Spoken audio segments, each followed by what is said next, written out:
সালাউদ্দিন সাহেবের বাবার সাধ্য আছে? উনি স্বাধীনতার ঘোষক বঙ্গবন্ধু না শহীদ প্রেসিডেন্ট জিয়াউর রহমান, এটাকে পার্লামেন্টে উনি সংবিধানে সংশোধন করবে কোন সংবিধানের কোন আর্টিকেল অনুসারে? ওনাকে চ্যালেঞ্জ করে গেলাম, সরি বলবো, ওনাকে চ্যালেঞ্জ করে গেলাম, ওপেন চ্যালেঞ্জ।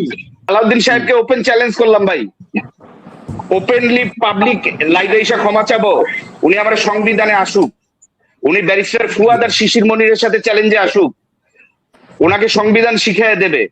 উনি উল্টাপাল্টা সংবিধান বলে পার্লামেন্টে, না উনি চাইলে সংশোধন করবে, ক্ষমতা ওনার বাবার আছে। এই যে টুন্ডা মুসার পোলা ববি হাজ্জাজের বউ সদস্য হয়েছে, আপনাদের প্রতিমন্ত্রী।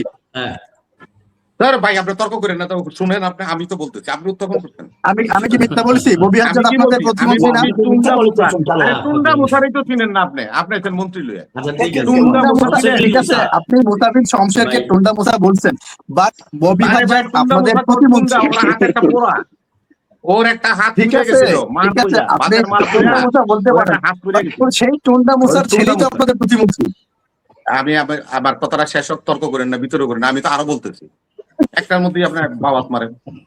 এখানে আমির খসরুর পোলা আসবে, আমি বলি আমার কথা শুনেন, আমির খসরুর ছেলে আসবে, ও মির্জা আব্বাসের ছেলে আসবে। কেন ভাই, কেন আসবে? এই কথা বলার সাহস কি আপনারা কেউ রাখেন না তো? আমি যদি বলি মীর কাসিমের পোলা সংসদে কেন, আমি যদি বলি নিজামীর ছেলে সংসদে কেন, সালাউদ্দিন কাদের চৌধুরীর ছেলে সংসদে কেন, কেন আসবে না? জিয়াউর রহমানের ছেলে প্রধানমন্ত্রী কেন? রবি ভাই, জিয়াউর রহমানের ছেলে প্রধানমন্ত্রী কেন? রাজাকার নিয়ে প্রশ্নটাই নেই তো। আমি বলছি যে রবি ভাই, তাহলে ক্রিকেট বোর্ডে কার বউ কেন জনগণের ভোটে হয়েছে, ওইটা জনগণের ভোটে হয়েছে।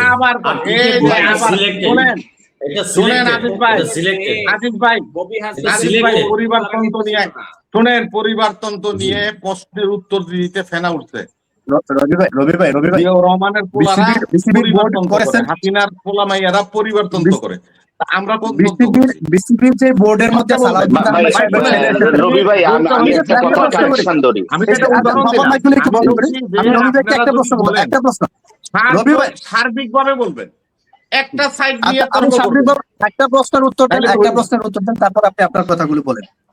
সালাউদ্দিন আহমেদ সাহেবের ছেলে, মির্জা আব্বাসের ছেলে, তারপরে আমির খসরু মাহমুদের ছেলে, ববি হাজ্জাজের স্ত্রী, আরেকজন বিএনপি নেতা আছেন তার বাগিনা, তারা ক্রিকেটে খুব অবদান রেখেছেন, কোন ফরম্যাটে ক্রিকেট খেলেছেন, কবে তারা ক্রিকেট খেলেছেন, এতটুকু বলেন, ক্রিকেট সম্পর্কে তারা কি করেছেন।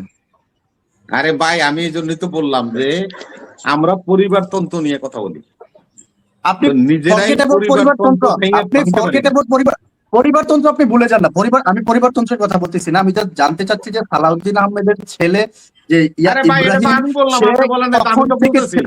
আমি বলছি যে এখানে নিজামী সাহেবের ছেলে, সাইদি সাহেবের ছেলে, মোজাহিদি সাহেবের ছেলে, মীর কাসিম আলীর ছেলে, সালাউদ্দিন কাদের চৌধুরীর ছেলে, সে মনে করেন জিয়াউর রহমানের ছেলে, এরা যদি আসতে পারে তো আমি ওখানে গেছি, আপনার অসুবিধা নাকি? আমি ওইটা বলছি। ওইখানে আপনি কোন যোগ্যতায় গেলেন?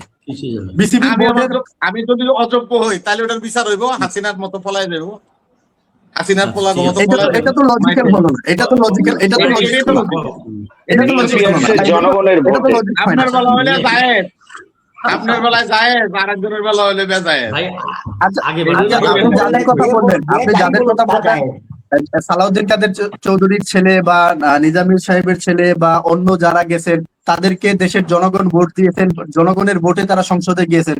সালাউদ্দিন আহমেদের ছেলেকে কে ভোট দিয়ে সেখানে বিসিবির পরিচালক বানিয়েছে?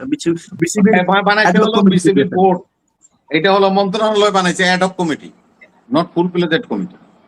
মন্ত্রণালয় বানিয়েছেন, তাহলে যেটা মন্ত্রণালয় বানিয়েছেন, মন্ত্রণালয় যে তাদেরকে নিলেন, সেখানে কি একজন যোগ্য ব্যক্তিকে নেওয়া উচিত ছিল নাকি একজন মন্ত্রীর ছেলেকে? আমি তো বলছি যোগ্য বলছি, আমি তো ভাই প্রশ্ন তুলছি ভাই, এটা ফাহিমের মতো লোক নাই, যারা নাকি ক্রিকেটকে নার্সিং করে তাদের মতো লোক নাই, এদেরকে সবারই তো আমি চিনি। এই জন্যই তো আমি কইছি যে টুন্ডা মুসার পোলার ভক্তি করে ভাই। আমার কথাটা হলো যে তাহলে নিজামীর পোলা যাইতে পারবো, সাইদির পোলা যাইতে পারবো, ওই আব্দুল্লাহ নোমানের পোলা এমপি হইতে পারবো, তাহলে ওখানে টুন্ডা বছর পোলার হইলে অসুবিধা নেই। না, জামাতকে নিষিদ্ধ করে দেন। জামাত তো একাত্তরে পরাজিত শক্তি, জামাত এই দেশে রাজনীতি করতে পারবে না। ভাই একটু সংক্ষেপে আমি একটু কথা বলি, আপনারা তো আমরা কথা বলতে দিলেন না। আচ্ছা, আমরা একটু আলোচনায় অনেক দীর্ঘ সময় হয়ে গেছে, আমরা একটু আলোচনায় যেতে হবে। একজন দর্শক আছেন ভাই থ্যাংক ইউ। একজন দর্শক আছেন আচ্ছা, একজন দর্শক আছেন নজরুল ইসলাম সাহেব, বলেন। নজরুল ইসলাম কোনো প্রশ্ন থাকলে প্রশ্ন করুন। জি জি, কাইন্ডলি আমাকে 1.5 মিনিট অন্তত সময় দিবেন। আমি মনি ভাইয়া বললেন দেখুন, আসসালামু আলাইকুম। ভাই কবিতা আমি সালাম করেন না, দিয়ে কবিতা করেন না ভাই। না, কবিতা পড়ছি না, আপনার কথা মানবো ভাইয়া, আপনাকে আন্তরিকভাবে শ্রদ্ধা করি, কিন্তু বক্তব্যের ব্যাপারে দ্বিমত আছে। না না, অবশ্যই কবি সাহেব, আমি আমরাকে শ্রদ্ধা করি, আচ্ছা, বক্তব্য বলেন, আপনি কিন্তু আপনি বললেন যদি কবিতা বলেন না, অনেক সময় সমস্যা হয়। স্পিকারকে সংসদীয় ব্যাপারে প্রাধান্য দিতে হবে। কেন দিতে হবে? যে সংসদে 47 জন ঋণ খেলাপি, 22 জন দ্বৈত নাগরিক, একজন খুনি আছে, সেই সংসদটাকে আমি স্বীকার করি না। যাই হোক, আমার ইস্তেক ভাইয়া আমার অনেকটা সহযোগিতা করেছে। একটি প্রসঙ্গ বলবো, গণভোট। কনস্টিটিউশনে লেখা আছে সাথে একে প্রজাতন্ত্রের সকল ক্ষমতার মালিক জনগণ ও জনগণের পক্ষে সেই ক্ষমতার প্রয়োগ কেবল ওই সংবিধানের অধীন ও কর্তৃত্বে কার্যকর হবে। যেখানে 70% অর্থাৎ 5 crore পার্সন ভোট দিয়েছে গণভোটের পক্ষে, সেখানে এই গণরায়কে লাথি মারার অধিকার কে সালাউদ্দিনকে দিয়েছে? ধন্যবাদ সবাইকে, আসসালামু আলাইকুম। জি, ধন্যবাদ ধন্যবাদ ধন্যবাদ। আচ্ছা, আমি আমরা কিছু একটু দ্বিতীয় পর্যায়ের আলোচনা। না না না আচ্ছা, ভাই, স্টেক বলেন। আলোচনা চালান। আচ্ছা, স্টেক ভাই, তারপর আমি আলোচনা করি। বলেন স্টেক বলেন। ভাই আচ্ছা, আমি 1 মিনিট সময় নিই। রবি ভাই, একটা দল যেটা স্বাধীনতার বিরুদ্ধে থাকে একটা দেশের, যেমন জামাত ইসলাম, নেজাম ইসলাম, এগুলো ব্যান্ড হওয়া উচিত। তার রাজনীতি করুক, কিন্তু ভিন্ন নামে। জামাত ইসলাম নামে রাজনীতি করুক, এটা আমি চাই না। দয়া করে এটা করুক তারা, পার্লামেন্টে জামাতকে নিষিদ্ধ করে দেখ, আমি সেটা চাই, অন্তর থেকে চাই। এখন একটা কথা বলি, বিএনপি এই জায়গায় ক্ষমতা আসছে জনগণের ভোটে, এবং আমরা জনগণ হা ভোট দিছি। তারেক জিয়া হা ভোটের পক্ষে কথা বলছে। সালাউদ্দিন সাহেব শিলং থেকে এসে সেই ভোট বাতিল করতেছে। শোনেন, অধ্যাদেশ কোনটা টিকবে কোনটা টিকবে না, এটা নির্ধারণ হবে শিলং এর রয়ের হেড অফিসে। আপনার কথায় কিছু হবে না ভাই, আপনি দেখবেন আমি গণভোট দিছি, রইবে, আমি আপনার প্রমাণ দিতে পারবো। কিন্তু ভাই, এটা তো আপনার কথায় টিকবে না। বাস্তবতার কথা বলি, আইনে যা থাকুক, এটা টিকবে শিলং রয়ের হেডকোয়ার্টার থেকে কি ডাইরেকশন দেওয়া হয়েছে তার উপরে। আপনি বললেন না আমি সালাউদ্দিন আহমেদকে, ভাই আমি সালাউদ্দিন আহমেদকে, রবি ভাই প্লিজ, শুনেন, শিলং ভাই প্লিজ, রবি ভাই আপনি বড় ভাই, আমি একটু শেষ করি। ঢাকা শহরে ওকালতি করে টেয়া কামান, তা আমি যদি কই কাউয়ার চোরের ইপিয়া কেমন লাগবো? এগুলি একটা শিক্ষিত মানুষ মার্জিত না, ভালো লাগবে তো, ভালো লাগবে তো। শিলংয়ে কে ছিল না? এই গোলাম আজমরা শিলংয়ে গিয়েছিল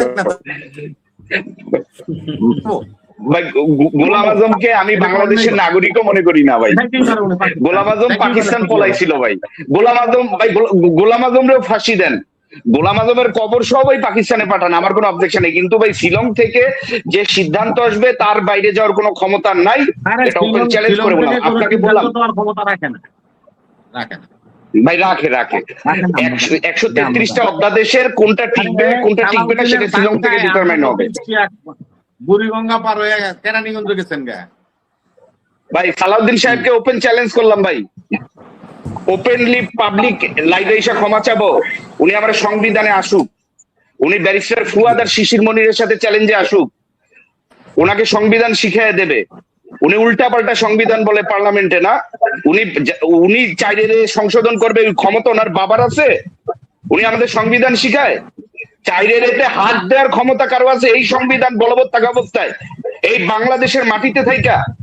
আপনি 7 খ দেখেন, এগুলো কোর প্রিন্সিপাল সংবিধান অনুসারে। এইটাকে কোন আদালত, বাংলাদেশে বর্তমানে বলবৎ কোন আদালত, কোন পার্লামেন্ট প্রথম অধ্যায় 3য় অধ্যায় 50-এর 2 অনুচ্ছেদ পরিবর্তন করার ক্ষমতা রাখে না। সালাউদ্দিন সাহেবের বাবার সাধ্য আছে উনি স্বাধীনতার ঘোষক বঙ্গবন্ধু না শহীদ প্রেসিডেন্ট জিয়াউর রহমান এটাকে পার্লামেন্টে উনি সংবিধানে সংশোধন করবে কোন সংবিধানের কোন আর্টিকেল অনুসারে? ওনাকে চ্যালেঞ্জ করে গেলাম, সরি বলবো, ওনাকে চ্যালেঞ্জ করে গেলাম, ওপেন চ্যালেঞ্জ। শোনেন, আপনারা ওপেন চ্যালেঞ্জ করলাম মিয়া, 7 হলো প্রিন্সিপাল, ক খ গ প্রিন্সিপাল না, চাইনে আসেন গা মিয়া ভাই। 7 খ দেখেন ভাই, 7 খ আমি সালাউদ্দিন সাহেবকে তো চ্যালেঞ্জ করে গেলাম ভাই, লাইভে এসে সরি বলে যাবো ভাই। 7 হলো প্রিন্সিপাল, 7 হলো প্রিন্সিপাল, ক খ গ উম প্রিন্সিপাল নয়।